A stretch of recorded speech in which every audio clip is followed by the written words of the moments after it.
यहाँ पे रखता हूँ कि आप खड़ी ईंट को 3 मंजिल से गिरा दीजिए तो वो नहीं टूटेगी। पट ईंट आप करीब 10 फुट की ऊंचाई से भी गिरा दीजिए तो वो टूट जाती है, क्योंकि उसका सिलेंडर रेशो कम होता है। तो खड़ी ईंट में बहुत ताकत होती है, कंप्रेसिव स्ट्रेंथ होती है। तो खड़ी ईंट का इस्तेमाल अगर हम बिल्डिंग्स में करेंगे तो हमारी बिल्डिंग बहुत मजबूत होगी और हम उसमें 7 इंच की दीवार बना सकते हैं 9 इंच की बजाय। तो 30% तो हम ये कॉस्ट में बचाएंगे और स्ट्रेंथ हमारी करीब करीब 1.5 गुनी निश्चित रूप से हो जाती है। तो ये है, लेकिन ये सवाल ये है कि इसमें हमको मैसन्स को और इन लोगों को तैयार करना पड़ेगा कि वो लोग तैयार हों और इसको ऐसी चीज़ों को दें। तो मैंने कुछ कहा कि लेकिन सवाल वही है कि जब तक आप स्किल्ड पीपल को तैयार नहीं करेंगे, आपकी स्किल को वो अपनाएंगे नहीं।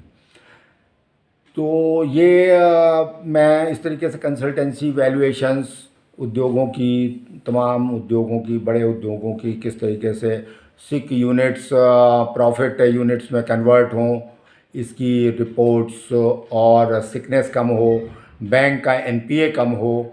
बैंक का एनपीए एक बहुत बड़ी प्रॉब्लम है, उस पर मैंने बहुत सारे लेख लिखे और उस पर बहुत आज भी दिल में ये रहता है कि how to make loan taker honest, how to make loan taker honest. Loan taker कैसे ऑनेस्ट बने, कैसे वो पैसा ले और उसको इतना प्रॉफिट हो कि वो पैसा वापस करे और उसको फिर आगे दूसरे उद्योग में लगाए। ये किस तरीके से फ़िज़ा है आज। हमारा देश जो है इस बीमारी से तड़प रहा है। एक तो ये तमाम आपदाएं आती हैं, तमाम प्राकृतिक आपदाएं आती हैं, वायरस आते हैं, ये आता है, वो आता है, तमाम लटके झटके कीटाणु, ये वो आदमी को। ये सिकनेस जो है ये भी एक बीमारी है कि उद्योगों में सिकनेस नहीं होनी चाहिए। तो उसका सिर्फ साधन ये है कि कंसल्टेंसी उसकी पूरी हो। लोग अधकचरे ज्ञान से उद्योग शुरू करते हैं और कहीं कभी फाइनेंस की कमी से, कभी ज्ञान की कमी से, कभी मैन पावर की कमी से, कभी जो है वो सेल्स की कमी से उद्योग सिक हो जाते हैं और वो देश की पूंजी व्यर्थ में जाती है, जो कि किन्हीं और लोगों की गाढ़ी कमाई पूंजी है और वो एनपीए के रूप में आपको प्रदर्शित होती है कि ये बैंक का इतना एनपीए है, ये एनपीए है, वो पैसा लेके भाग गया है, ये है, वो है। ये सब मुझको बड़ी हेट होती है देख करके, सुन करके। तो मैंने इस पर काफ़ी काम किया, मुझे कई अवार्ड्स मिले, नेशनल अवार्ड, राष्ट्रीय निर्माण रत्न अवार्ड, और इसको ये अवार्ड्स लिए जो मैं आपको ये शो करना चाहूँगा।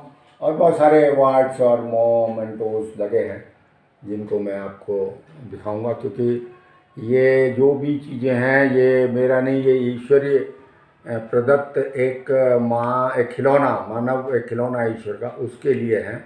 और वो सिर्फ इसलिए मैं बताना चाहता हूँ कि इससे दूसरे लोग प्रेरित हों, उनका सोच भी आए और वो उसमें उनको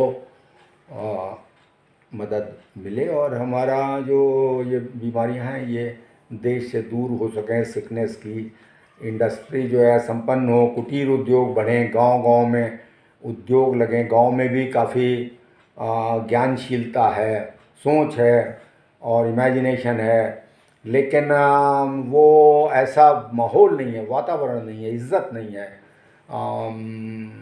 कुछ निश्चित रूप से कहूँगा कि जो सरकारी विभाग हैं जिसके लिए वो बने हैं वो उसमें प्रेरणा नहीं देते, उत्साह नहीं देते। वो सिर्फ एक मैकेनिकल वर्क करते हैं और डेटा तैयार करते हैं, लेकिन प्रैक्टिकल वर्क जो है वो नहीं हो पाता। प्रैक्टिकल वर्क तो एक वातावरण, एक उत्साह बनने से होगा। उत्साह जब तक नहीं होगा तो ये कुटीर उद्योग, ये नए नए सोच, नए इमेजिनेशंस, नई रिसर्च, कुछ नए मॉडल्स बने एक से एक। कभी मैं जाता हूँ, इंजीनियरिंग कॉलेज के स्टूडेंट्स जो हैं वो एक से एक मॉडल बना के लाते हैं। अभी मैं इनवाइटेड था बरेली, इसमें इंस्टीट्यूशन ऑफ इंजीनियर्स का मेंबर भी हूँ मैं, फेलो भी हूँ। इंस्टीट्यूशन ऑफ इंजीनियर्स ने ऑर्गेनाइज़ किया था और वो आए थे वो तो वहाँ पर उन्होंने एक वॉशिंग मशीन बनाई थी एक स्टूडेंट ने, कि ग्रामीण क्षेत्र के लिए। तो वो वॉशिंग मशीन इस तरीके की थी कि वो उसका ड्रम जो है साइकिल के उससे चलता था, साइकिल के पेडल और जो साइकिल का वो होता है गियर, उससे चलता था। तो उससे वो बैठ के उसको घुमाते थे, और आप समझ सकते हैं कि उसके ड्रम के अंदर जो कपड़े भरे हैं, साबुन भरा है, वो उसको बिना शक्ति लगाए हाथों की, और जो हाथ खराब होते हैं लेडीज़ के और वॉशरमैन्स के, जेंट्स के, वो नहीं खराब होंगे। तो ऐसे ऐसे बहुत सारे सोच हैं जो हम इजी और घरेलू मशीनें, घरेलू उपकरण बना सकते हैं। तो सवाल है कि एक माहौल तैयार करने की बात है कि उनको इज्जत दी जाए, जो लोग ऐसा काम करें प्राइज़ दिया जाए उनको। सुना है हर एक महान व्यक्ति के पीछे एक अच्छे परिवार के संस्कार भी होते हैं, तो कुछ अपने परिवार के बारे में बताएं। ये आपको अभी पिछले चैप्टर्स में और ये क्लियर हुआ है कि कहाँ पर देश की प्रगति रुक रही है, देश में मुश्किलें उत्पन्न हो रही हैं, देश का विकास वास्तविक रूप में हैप्पीनेस नहीं दे रहा है।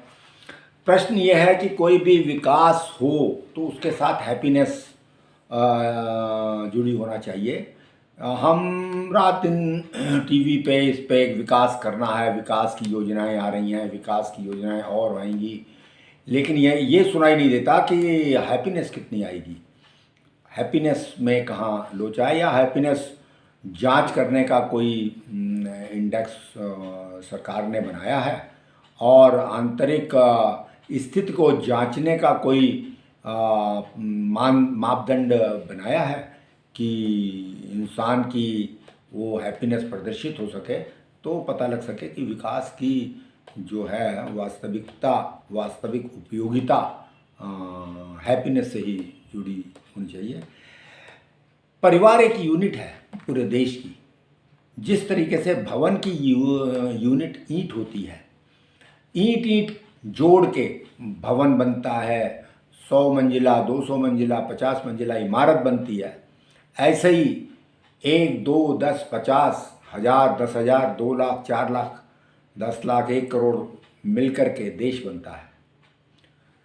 तो उसकी उस यूनिट को हम कैसे इंटैक्ट करें, कैसे मजबूत करें, कैसे हम देखें कि हमारी ईंट घुनी हुई नहीं है, कमज़ोर नहीं है, पकी हुई है, सही है और वो कारगर है, मजबूत है। उसको देख के हम खुश हो जाते हैं कि अरे ईंट जो हमारी आई है बहुत अच्छी, बहुत अच्छा भवन तैयार होगा, वो हैप्पीनेस देगी हमको। इसी तरीके से परिवार अगर हमारे खुश हैं तो हमें हैप्पीनेस आएगी। आज स्थिति क्या है कि जो नियम है, जो कानून है, उसमें परिवार में विघटन हो रहा है, क्योंकि प्रॉपर्टी के मैटर्स में, चीज़ों में भाई भाई से नहीं बोलचाल बंद है, भाई भाई का एक तरीके से एंटी बना हुआ है, भाई बहनों में, भाई चाचा भतीजों में, उन रिलेशंस में विघटन है। जबकि मनुष्य का प्रादुर्भाव, जन्म कहाँ होता है, किसके बीच होता है? उसका जन्म होता है माता पिता के बीच, बाबा दादी, नाना नानी, मामा मामी, बुआ, उनके दोस्त, फ्रेंड सर्किल, इनके बीच में वो बढ़ता है, खेता है, खाता है, उनसे संस्कार लेता है, उनकी आदतें सीखता है और फिर वो जाता है, उनसे अलग हो जाता है। आज क्या है, जिनसे वो ले रहा है उनसे अलग हो रहा है, क्योंकि इसकी मान्यता नहीं है, सरकार ने भी इसकी मान्यता नहीं दी कि नहीं, परिवार का वातावरण बहुत उत्तम होना लाजमी है। अगर हमें देश की हैप्पीनेस देखनी है तो उसका नापा जाए कि कैसे परिवार आपस में किस तरीके से, कितनी हित की भावना है, कितनी उनके अंदर अट्रैक्शन है अपने भाई का भाई के प्रति, कि मैं भाई को क्या कर दूं, दूसरा भाई कहे कि इनको मैं क्या कर दूं। ये देखने की बात है। इस तरीके के नियम कानून, पारिवारिक नियम आए कि कहीं विघटन की संभावना ख़त्म होती जाए, प्रॉपर्टी का जो बंटवारा है वो आपसदारी में ही होना, गवर्नमेंट के कानून के अंतर्गत हो, नियम के अंतर्गत हो, क्योंकि मनुष्य को एक दिन जाना है, दुनिया से छोड़ के जाना है सब कुछ जो उसने अर्जन किया, तो उसके बंटवारे में उसके उसमें पहले से निश्चित हो जाना चाहिए कि इस तरीके से ये होगा, ये गवर्नमेंट की जब प्रक्रिया होगी तो ऐसा होगा, होगा तो हैप्पीनेस आएगी। जहाँ सैकड़ों लाखों करोड़ों अरबों फैक्ट्री बनी हुई है कानून बनने की, तो इसका भी एक वो जरूर ढांचा बन सकता है। तो ये मेरी मूल सोच है, मूल सोच है। ये मूल सोच आपका भी होगा, आपने विचार किया होगा, या आपने विचार नहीं किया होगा तो आप विचार करेंगे तो कहेंगे कि मैं जो कह रहा हूँ वो कोई ईश्वर की तरफ से दी हुई जो कॉस्मिक भावना है उसके अंतर्गत बोल रहा हूँ कि ये ऐसा होना लाजमी है देश की तरक्की के लिए। और दूसरा सोच मेरा है बृहद सोच कि मनुष्य का मनुष्य के प्रति प्रेम ईश्वर की सर्वोत्तम देन है, कि मनुष्य का मनुष्य के प्रति प्रेम ईश्वर की सर्वोत्तम देन है। और ईश्वर ने इतनी नियामतें दी हैं, उसमें सबसे बड़ी नियामत यह है जिसके कारण सारे मनुष्य रह पा रहे हैं। और सारी नियामतें ईश्वर ने, प्रकृति ने मनुष्य के लिए ही बनाई हैं। सैकड़ों मेटल, सैकड़ों मतलब जीव, सैकड़ों लाखों वनस्पतियाँ, मेवे, दालें, खाने पीने के सामान और तमाम एलिमेंट्स। आपको ये भी जान के ताज्जुब होगा कि अभी तक मनुष्य ने कोई भी एलिमेंट अपना नहीं बनाया है, वो सब ईश्वरीय एलिमेंट हैं, प्राकृतिक एलिमेंट हैं। ऑक्सीजन है, नाइट्रोजन है, एल्युमिनियम है, सोना है, आरम जिसे कहते हैं, सिल्वर है, एजी जिसे कहते हैं, ये सब ये प्राकृतिक संरचना है। उसको हम प्रोसेस कर रहे हैं, उससे हम सनमाइका बना रहे हैं, लकड़ी बना रहे हैं, प्लाईवुड बना रहे हैं, और चीज़ें प्रोसेस करके बना रहे हैं, सैकड़ों केमिकल बना रहे हैं। लेकिन वो जो मूल तत्व हैं वो प्रकृति प्रदत्त हैं, प्रकृति प्रदत्त हैं। तो उन नियामतों में मनुष्य का मनुष्य के प्रति प्रेम सर्वोत्तम एलिमेंट है, सर्वोत्तम नियामक है। सर्वोत्तम नियामत के कारण ही ये सब चीज़ें संभव हो रही हैं। अग्रवाल जी, आप राष्ट्रीय व अंतर्राष्ट्रीय स्तर के वैज्ञानिकों से इतना प्रभावित हैं, तो आप उनके लिए क्या सोचते हैं? हाँ, तो ये और दूसरे देशों में वैज्ञानिकों की और साइंटिस्ट की, प्रोफेसर्स की और ज्ञानवान व्यक्तियों की कहीं ज़्यादा इज्जत है, कहीं ज़्यादा उनको मान्यता है, कहीं ज़्यादा उनको स्पेस दिया जाता है। और वो उसी का कारण है कि हमारा इंडिया में जितना ब्रेन है वो कुंठित हो जाता है, वहाँ पे नहीं। वहाँ के कई राष्ट्रपति अमेरिका के, आपको जानकर ये ताज्जुब होगा कि जो महान वैज्ञानिक थे जिन्होंने बिजली का आविष्कार किया था, वो अमेरिका के राष्ट्रपति रहे। जैसे कि पहली दफ़े हमारे हिंदुस्तान के 70 वर्षों की हिस्ट्री में APJ अब्दुल कलाम साहब जो महान वैज्ञानिक थे, उनको राष्ट्रपति का पद मिल सका। वो भी एक फॉर्मेलिटी के तौर पे होता है। तो जो वैज्ञानिक और वो हैं, उनके सोच को ग्रहण करने की क्षमता उतनी नहीं है जितनी अन्य देशों में है। मैं आपको बताऊंगा, अमेरिका में इतने म्यूज़ियम हैं, शायद पूरे अमेरिका में मुझे बताया गया कि 40,000 म्यूज़ियम हैं। मैं 50 म्यूज़ियम में गया, इतना ज्ञान भरा पड़ा है वहाँ पर। छोटे से मॉडल के ज़रिए सब सिखाया गया है कि आप अगर कॉलेज स्कूल न जाएँ तो वहीं बच्चे आ रहे हैं, 200-200 बच्चों के ग्रुप्स आते मैंने देखे। मैं सैन डियागो में गया, मैं जो हूँ लास वेगास गया, और ये दूसरे और शहरों में गया, डलस में गया। तो वहाँ पर कल्चर है, लाइब्रेरीज़ की बहुतायत है, लाइब्रेरीज़ का कोई ठिकाना नहीं। हर चौराहे पे बड़ी ह्यूज लाइब्रेरीज़ हैं, गवर्नमेंट ने बनाई हैं, और सब फैसिलिटीज़ हैं। कोई एनीबडी शुड कम सिट, वो आपको कहेंगे कि नहीं आप ज्ञान अर्जन करिए, बैठिए, आप आइए, आप कौन सी किताब चाहते हैं, कौन सी सूचना चाहते हैं, कौन सा कंप्यूटर इस्तेमाल करना चाहते हैं, everything is available for the comer.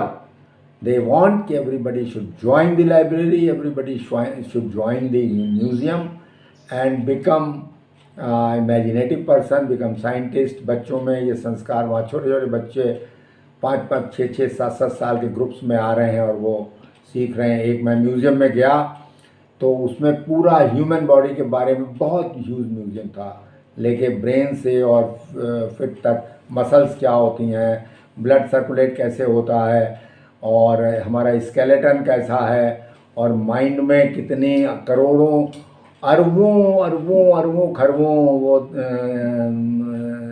संकरी नलियां हैं, गुच्छे हैं, जो माइंड से एक एक संचार भेजते हैं पूरे